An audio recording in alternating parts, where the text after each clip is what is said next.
All right, Brendon, we are live. I'm going to pull up Facebook here so I can see any comments and stuff. You sure we're live? We're really live? We are live. 10 seconds. Sometimes you think we're live and we're not, and then other times you don't think we're live and we are. That's funny. That's funny. Mm-hmm. Don't bring that up. Yeah.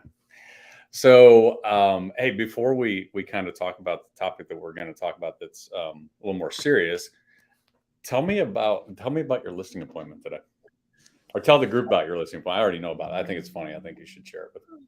Because this has to be everybody. I know it's happened to me. Well, I mean, I'm not going to go into the whole thing, but it wasn't a listing appointment. I had already got the listing, right? So it was already secured, the paperwork signed. Actually, the property was a condo. It was an efficiency here in town in one of the buildings. It was already on the market this morning. But the owner just happened to come into town today, and they wanted to meet me, make sure I was a real person. Because I sounded so good on the phone. They're like, we couldn't believe that you were real. We wanted to meet you, right? So I had to go up there and put a face behind that voice. And they had a damn dog again. This is like every appointment they got a dog. Nothing against dogs, right? All you dog lovers out there, don't get mad at me. I love dogs. Okay, but just not during a listing presentation when they're as soon as you ring the bell, they're barking, and then you walk in, they come up to you like they're gonna bite you. And it's a staring contest, and then they back off. And then as soon as you sit down, especially if you're wearing black pants, they love you and want to jump in your lap, right? So that's what I was complaining to Brendon about earlier today. That's great. That's great. And dogs are, I love dogs. I love dogs too. No, Yeah, but you're a cat guy. And the dogs know that. So I wouldn't call myself a cat guy, Brendon. Okay. I don't wear a shirt that says I'm a cat guy. We do have cats in the household, yes. Right. But I don't call myself a cat guy. I wouldn't either, but fact is you've got cats in the house. But the dogs, they have that sense. So the fact that you're able to that's a good point. Have you ever had somebody that on the appointment where they've got the dog and said either most of the time they probably wouldn't say this if they didn't like you, but oh my gosh, she doesn't like anybody, but she really likes you, so you must be good. Like let the dog make the decision on the listing. Yeah. And when they jump in my lap, I typically say, can we get the dog to sign a listing paperwork now? Yeah. If it was you, the sellers. You, the sellers, and the dog you said it was an efficiency unit, like a hotel room unit? Efficiency. That's great. I want to say 300 square feet. Love that. If that, it was tiny. Yeah. Cool.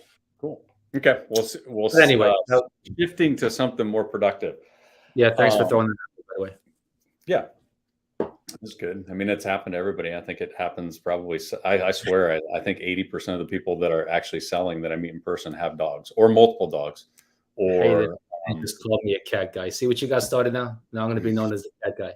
The cat guy. Thanks, Hayden. Appreciate that, man. Good looking out.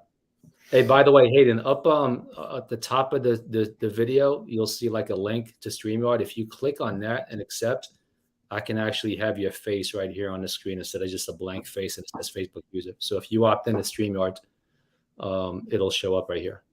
Just FYI, anybody out there, because I would love to post your comments up here, but it just says Facebook user. So just for future reference.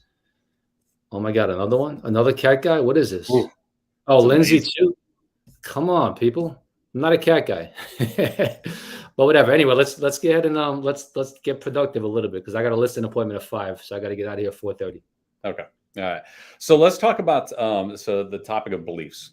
And what we were just talking about a little bit offline was just, I think that's the foundation of making change in what you're doing, because you typically the things that you do are determined by the things that you actually believe are going to work, or you hesitate to do some things because you think they aren't going to work. So what are a couple of things that you have identified that either stops people in this business based on their belief, or some things that you've changed yourself that have really made a difference? Well, let me start. Let's back up a little bit. I mean, what clicked for me, and it probably took, I don't know, almost a year. I want to say maybe 6 months or so. What really clicked for me early on in my career was how limited I was in my beliefs. Like how limited I thought that I can perform or what I Hmm. was capable of doing within the industry. Like I was always in retail. Like anything retail, I felt like there was nothing that I couldn't do. Like that was my niche. That's what I knew, right? But when I got into real estate early on, like I never ever would have imagined that I can do, you know, let alone 50 deals, not even 100, like things like that. Never even occurred to me that I could be a 50 deal producer a year. Hmm. You and so that was a limiting belief in what I thought I was able to do. And that was holding me back until I finally realized that, you're only going to be as good as what you think you're capable of being. So that's it. I think it starts there. I mean, the first thing is what are you limiting yourself? And it might not be real estate. It might be anything. It might Yeah. be running. It might be weightlifting. Whatever it is in life. It might be being in having a loving relationship. It Hmm. could be anything in life. So it starts with what are we doing? What's going on in our heads that is limiting us from being able to do or accomplish, quote unquote, great things. So I think it started there for me. And when I started realizing, hey, you know what? There's nothing that's keeping me back from being able to scale up my production, other than myself. I think that's when things started to change. Yeah. So when you started, then, like, why did you believe what you believed about the industry? Because I was the same way. I mean, I don't know that I even I don't think I had an idea of what an average real estate agent did. I mean, I didn't know what was normal. So what if it was limiting? Like, how did you had to pick something? So at some point you came in and you're like, okay, wow, I can actually do this. But why did you think you could do what you could, the lower number? Why did I think I could do that? Well, I Yeah. didn't. I didn't. I never, like, I always, I mean, I think, you and I talked about this many times. I avoided the industry for 20 something years. Yeah. I've known Greg forever. And I never wanted to get in the industry because I didn't think I had the quote unquote personality to be in real estate. I've always thought that you got to be outgoing and um, you just got to have this bubbly personality to be able to sell real estate. And then once I met you, then that proved me all wrong. So I realized you can have no personality and still succeed in this business. So that's when it started clicking, right? Yeah. I saw that coming from a mile away. But no, but seriously, like we have these perceptions of what, like, to be in sales, to be in real estate, you've got to have this personality, and you don't. The people you're talking to, the people out there are human beings. I mean, there's going to be all kinds of different personalities that you're talking with. Hmm. And guess what? Some people I'm going to relate to very well. Put me in front of an analytical and I kill it. Put me in front of an expressive and I'm struggling.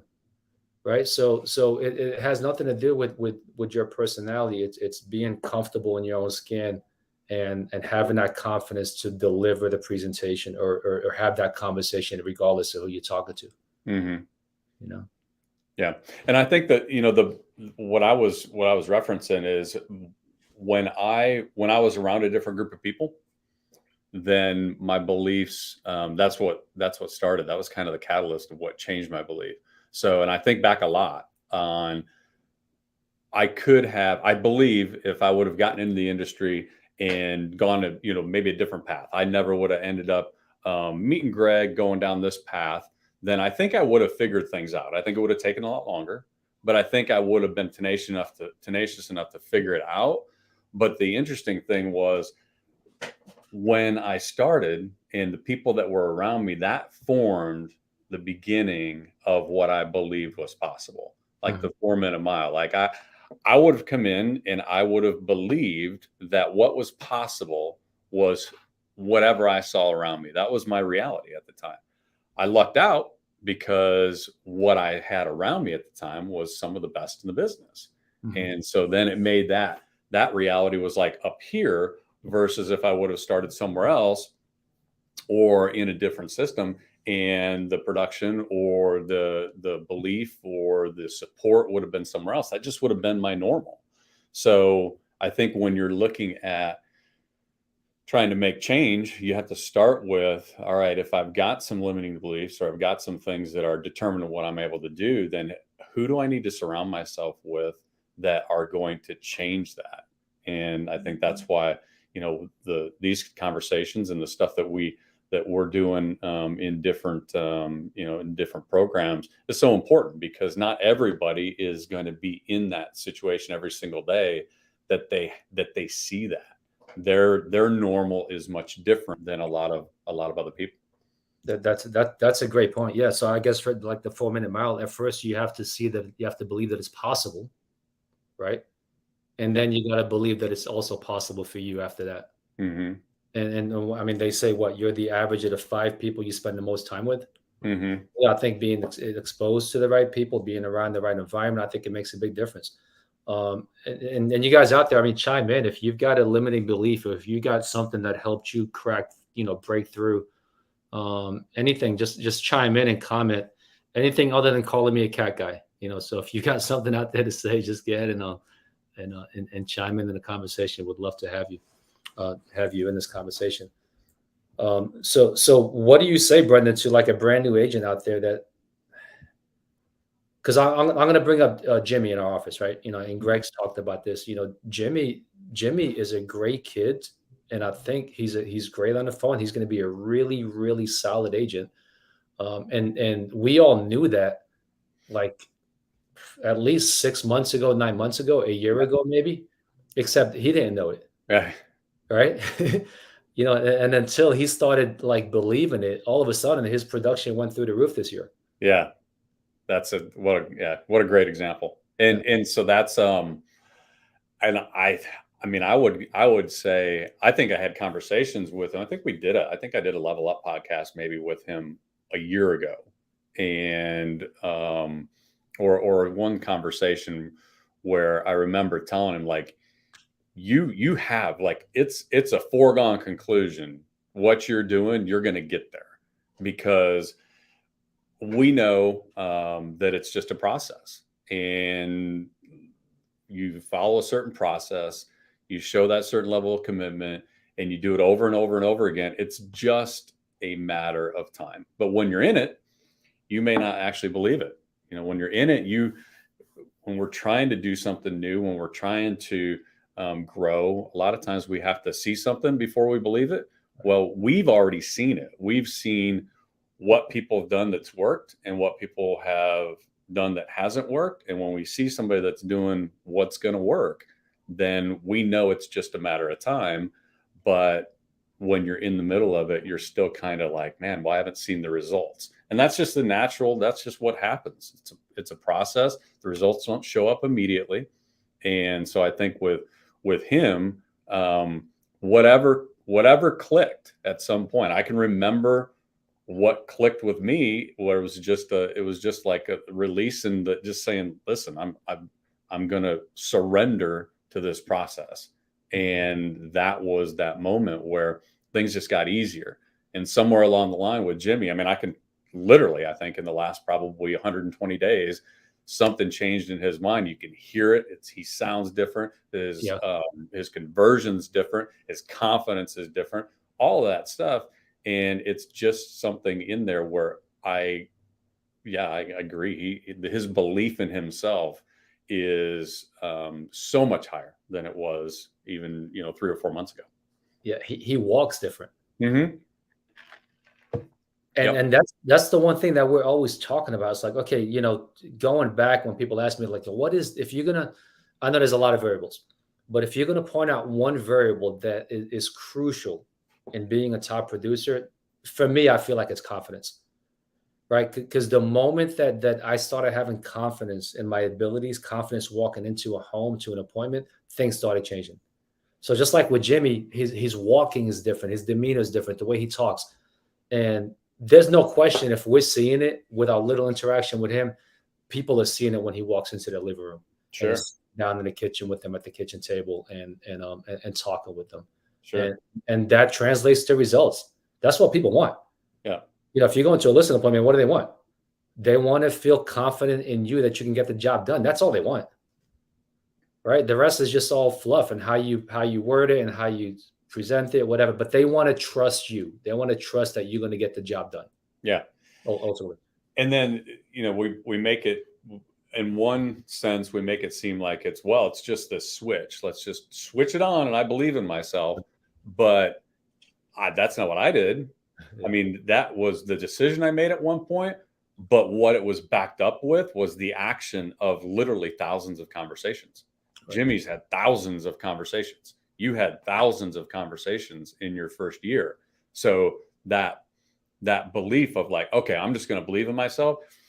It doesn't work like that unless you've got some action behind it. Now you can have all the action that you want, and at some point you're going to have to just believe, but it doesn't work without, the I guess the grind or putting yourself in motion. The activity. Yeah. Yeah. Yeah. So so are you saying, if I'm hearing you correctly, are you saying enough activity will get you there? Yeah, I think, yeah. I mean, by default, if you just go out and you're going to show yourself that you can do it just by doing the activities, eventually you're going to have success, and you're going to improve, and you're going to see results. And when you see results, then you're going to get confidence. So that's inevitable. I think the sooner that you can say, you know what, my results aren't the important part. I don't, when I leave for the day, it's not about me, whether I set an appointment or whether I got a listing or whether I signed a buyer contract. The important part of the day is that I actually followed the process that I know is going to work for me. That's my win. Right. So if that's your win every single day, then over time, you're going to see the results, and then the belief is going to be a little bit easier. But absolutely, just the activities will get you there. And the sooner that you can say, okay, this belief now is real, and I understand that it's going to happen, then everything just makes it easier. It just loosens up, because you're in a business where you're working with other people, and back to your point, they sense that. They know that.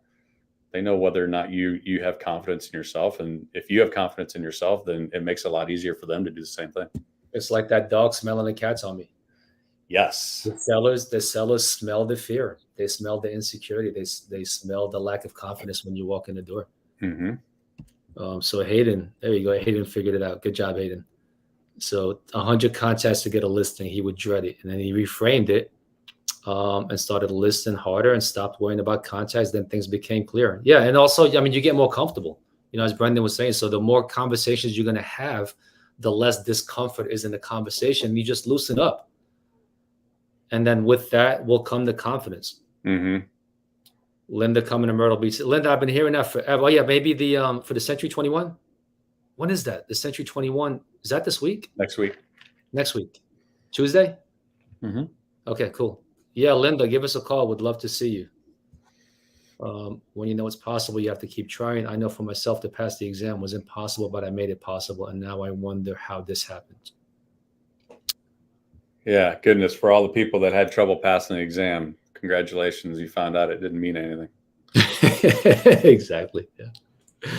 Yeah, it takes pushing through to get you uncomfortable. Yeah, so Brendon, talking about discomfort and uncomfortable. So I've got this this thing in my head, and I haven't quite figured out what I want to term it or call it, but I think every one of us has, for the lack of a better term yet, I'm going to call it a quit number, a quitting number. So every one of us is willing to try something new a certain number of times before we just walk away and say it's not for me, or I can never do this, or this isn't good, right? So I think with especially in this industry, and especially if you're making a lot of outbound calls, that threshold for you has to be a high number. Look, none of us were good in making outbound calls when you first started. I was the absolute worst, and I'll admit it. Maybe you can speak. You were standing next to me for the first. I'll admit it for you too. Yeah, I was bad.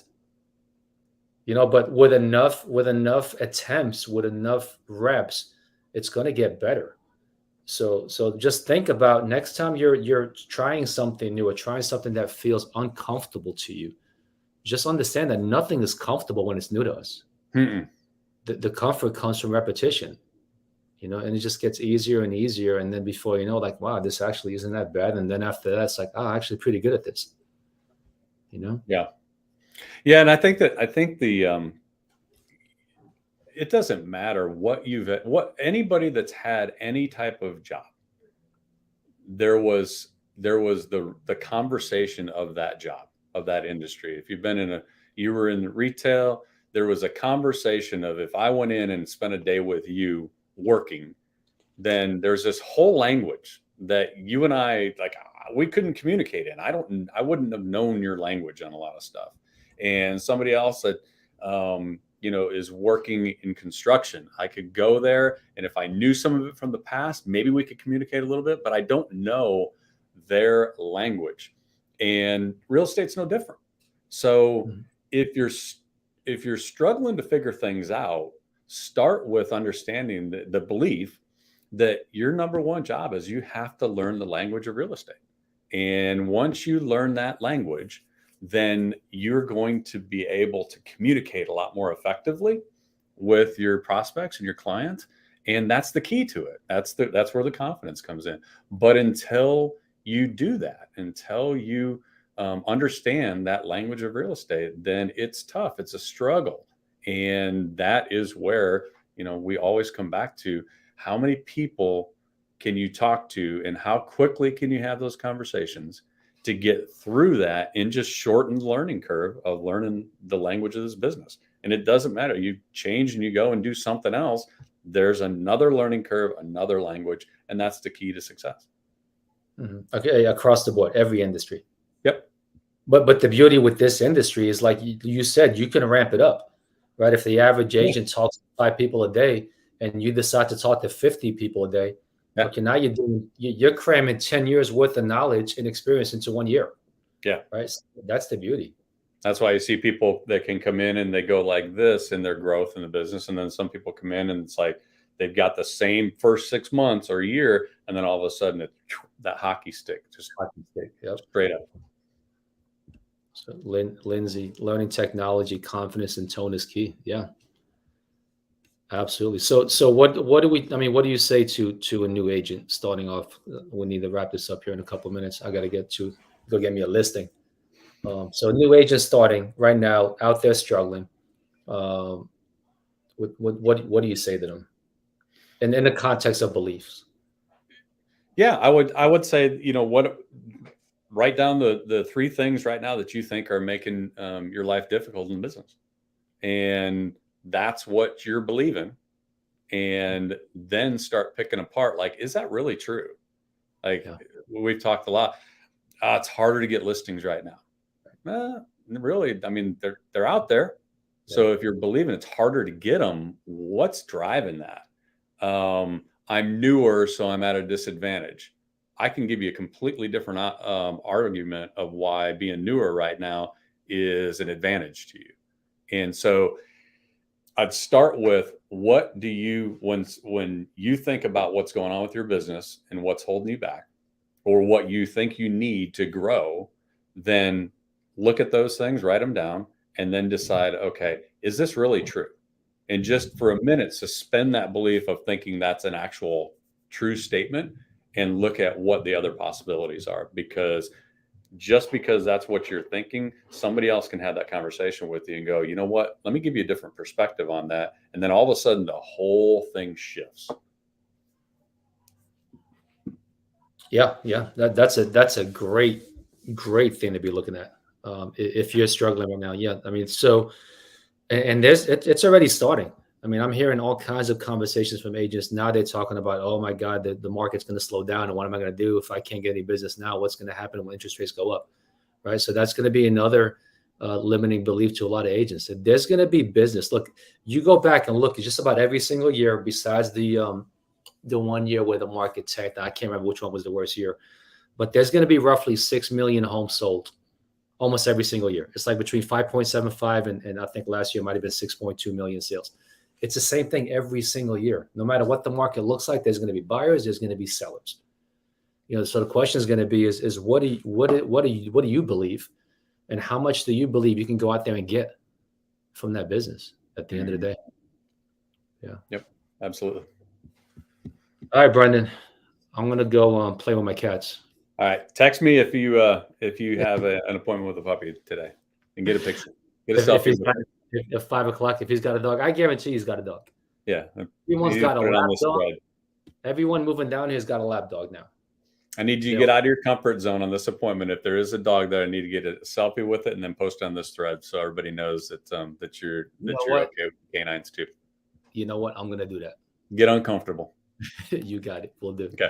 Brendon, see ya.